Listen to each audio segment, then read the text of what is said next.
to Master of Mayhem 4's garage. We will kindly just call it Mayhem's garage.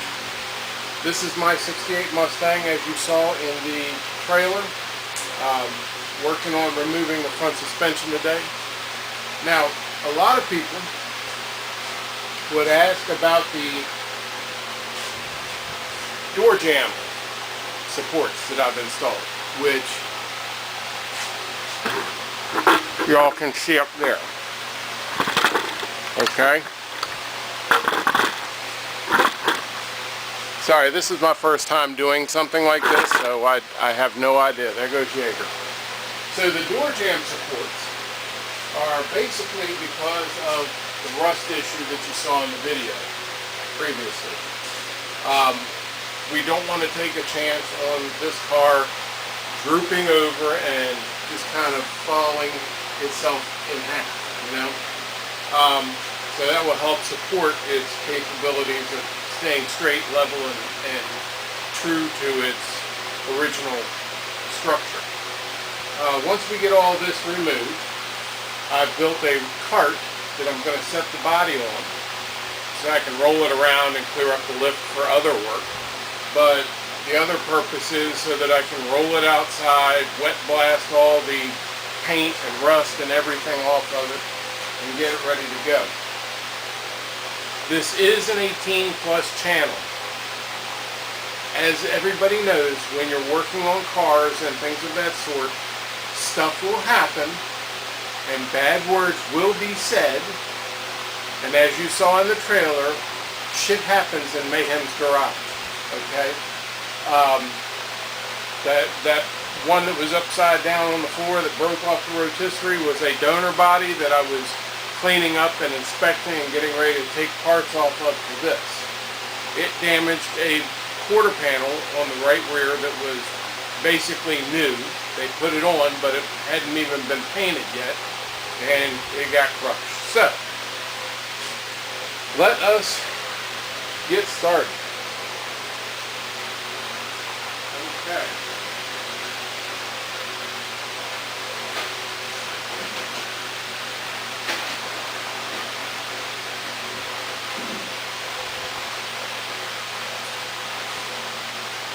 Oh, come on.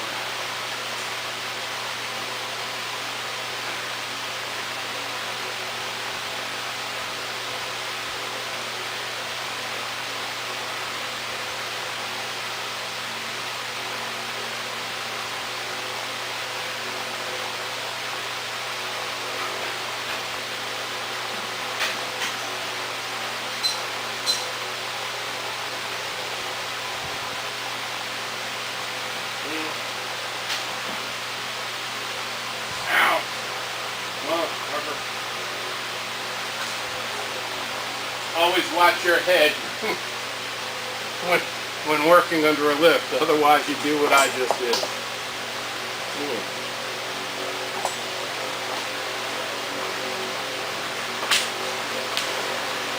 So, I have these old shop lights that were fluorescent. They weren't very bright, and to buy the bulbs for them is almost impossible. So I went to Harbor Freight and I found this one. It's one of the bronze. It's a, I think it's like 1500 lumens. I'm not sure exactly, but man, this thing is just bright enough. They do have one that's brighter that I'm thinking about picking up as well, just because I want to have the extra light. Because, you know, when you're old and your eyes are not doing so great, the more light you have, the better.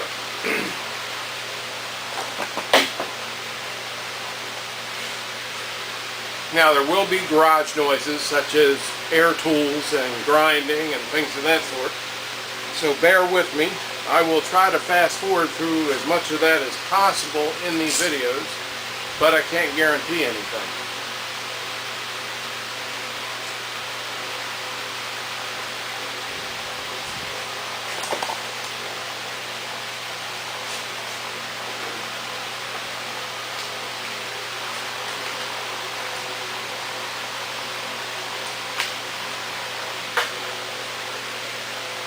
As always, make sure you put a little oil in your air tools.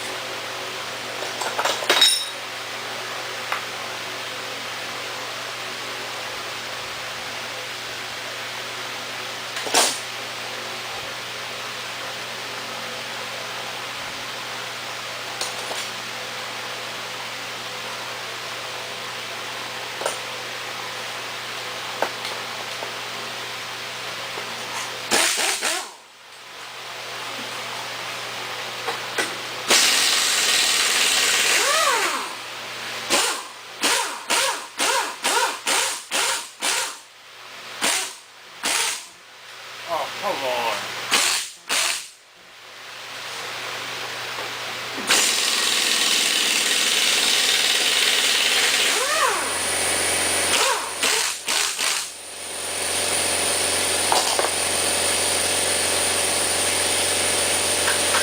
Now y'all will see a ton of rust falling off this thing.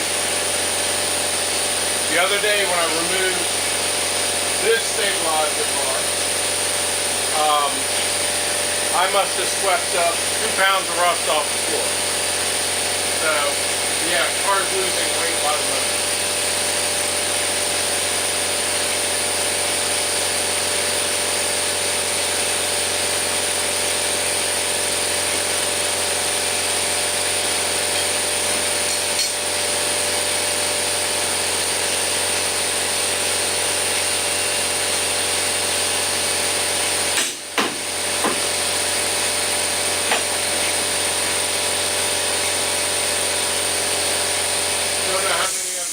Done mechanical work before. Let me see if this is aimed the right way.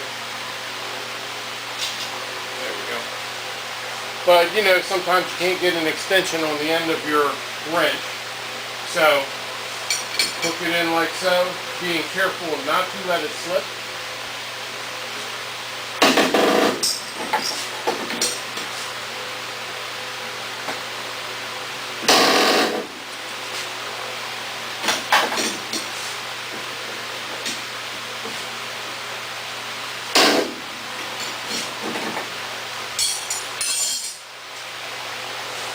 These things are on there really tight, so you need that extra torque to bust them loose. I've tried to bust it loose just with the impact gun. It does not happen.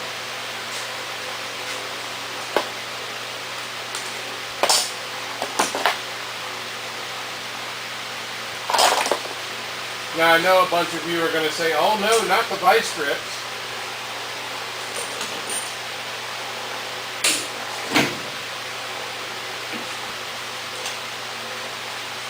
The fact is, I don't think I'm going to use this front suspension again. I'm saving the parts just in case I do. What I will, if I do reuse this type of front suspension, I'll blast these down, smooth them out, and powder coat them before putting them back on. So, a couple of vice grips marks, no big deal, don't care.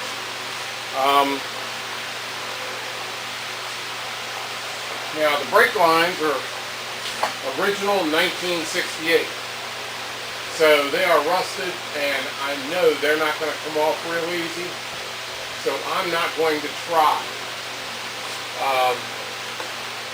This car is set for 18, 20 years, somewhere around there.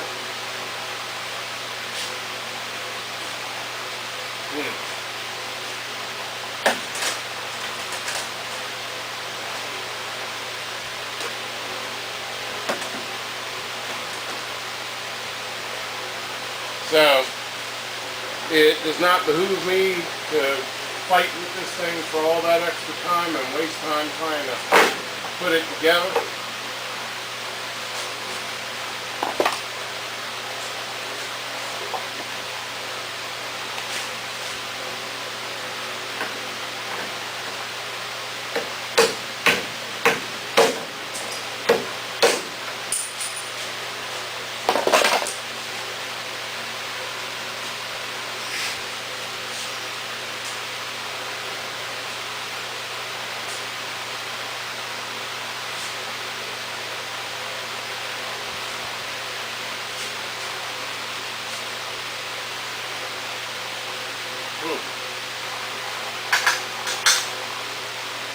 rusty parts just falling out. So basically I'm going to be cutting this whole front end off because it is just, you know, as you saw before, completely rotted.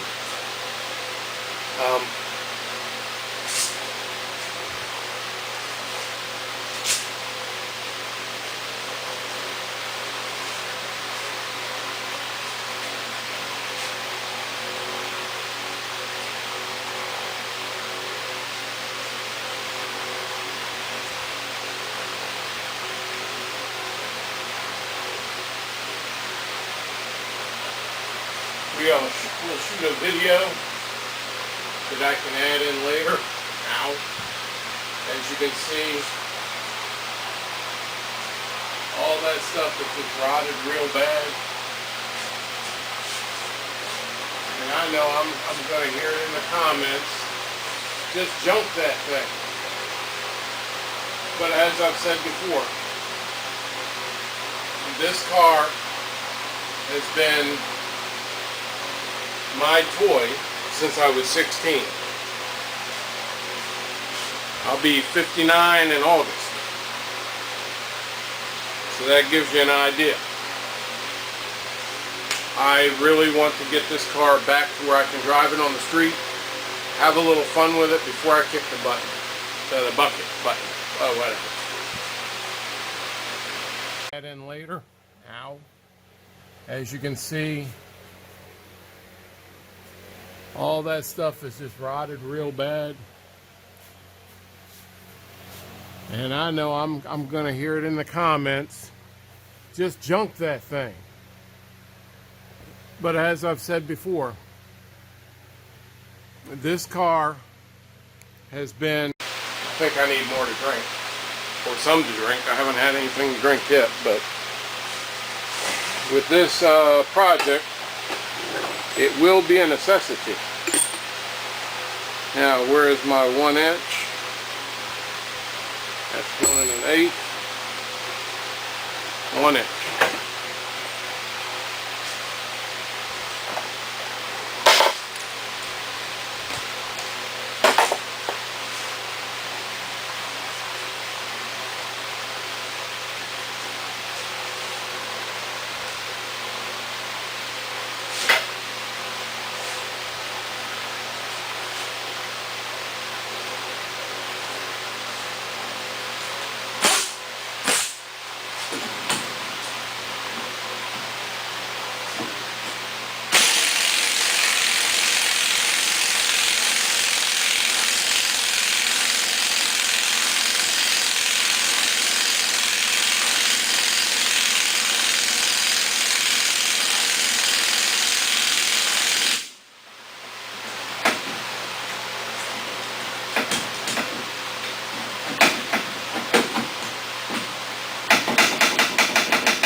And definitely invest in some PB Blaster and keep your bolts and stuff lubricated, because these things, when they're old and rusty like this, they don't like coming out. PB Blaster's running out of air. Not good.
smoke. Don't touch, very hot. I made that mistake on the other one. And choice words were said.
Every part on this car that I've removed, I either put the nuts right back on the bolts or the studs,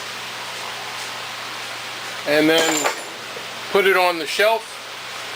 All the shelves here and all the shelves back there are all parts for this car. I've got new parts that I've picked up, used parts. I took the dash out so that I could access the floor pans and all that real good. The dash panel's up there. That will be wet blasted down to bare metal, inside and out, epoxied with epoxy primer and with epoxy paint and epoxy clear. The reason I'm doing that is because the epoxy paints, I don't know if y'all can see the shadow over there, but they're very durable. They take abuse and punishment, and there's nothing worse than having your dash get bumped and the paint peel off, you know. I buy the epoxy primers, paints, and clears from Eastwood. They come in a can. Let me see if I can find one.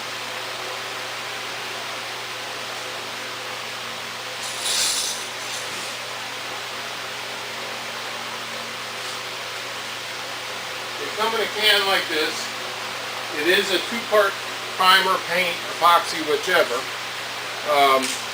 Basically, you shake it up real good first, you know. You pull the little red cap off, turn the thing upside down, and push the pin at the bottom, which breaks open the hardener. You shake it up really, really good, and then put some nice coats on. Now, these things, for being a spray can, they lay down a very nice covering. They've got a nice fan to them. They don't come out in a spattering or a spurting, you know.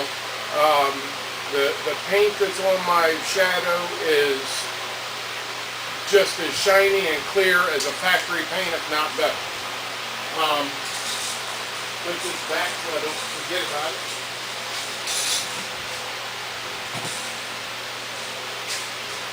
Now,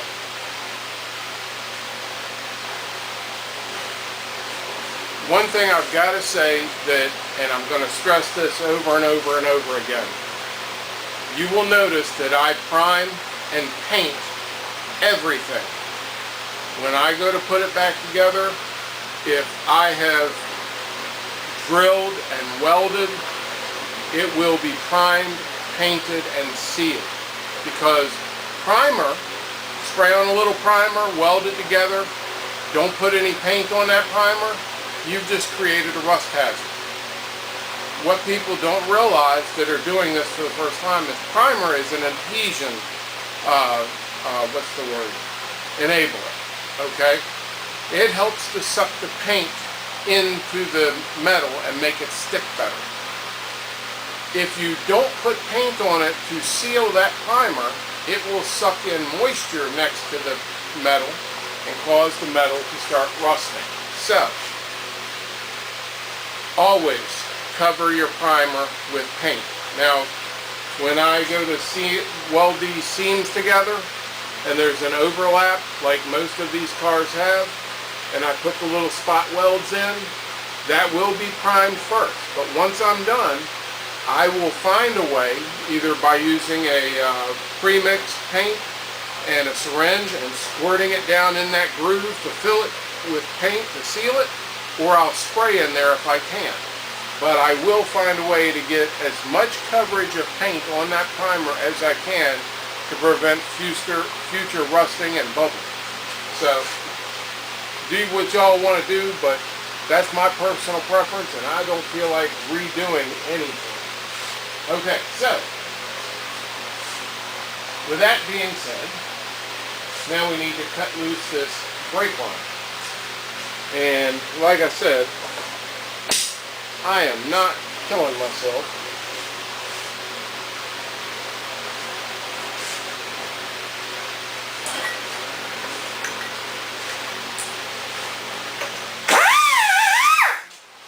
Or a brake line.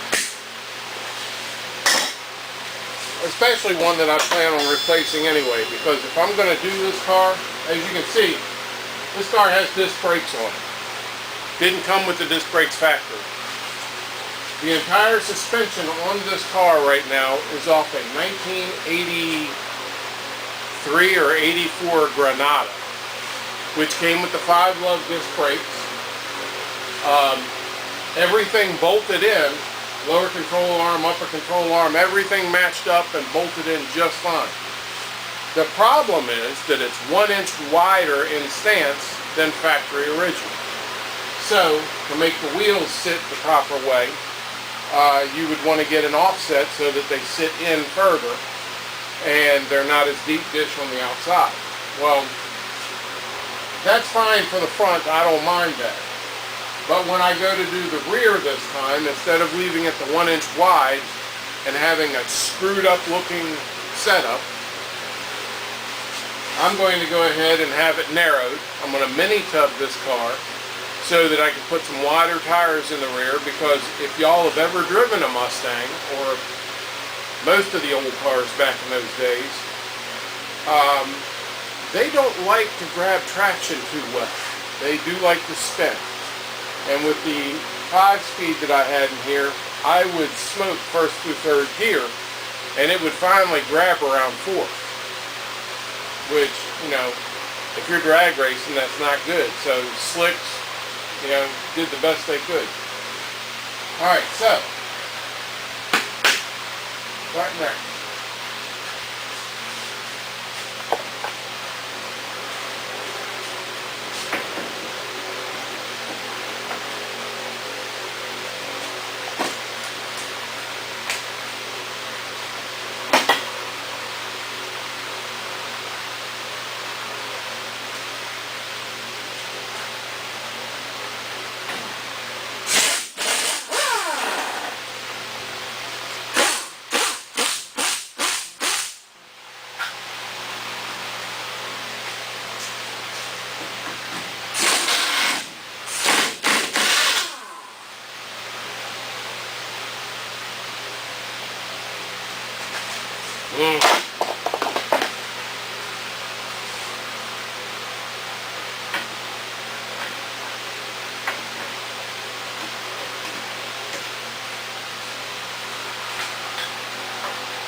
I'm putting the nut back on the end of the bolt here after removing the lock washers so I can give it a love tap.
now.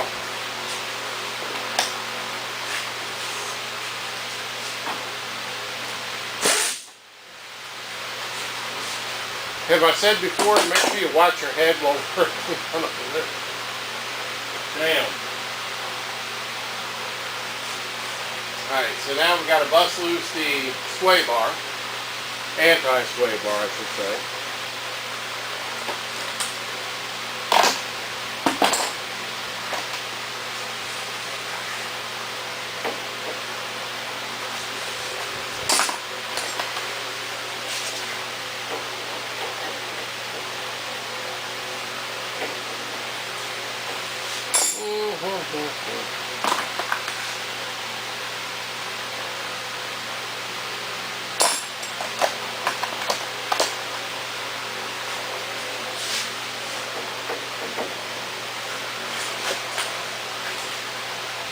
I knew it was a 9/16.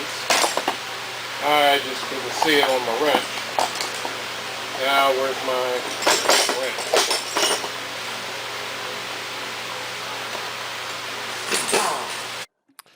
Okay, so I'm going to go ahead and end the video right here.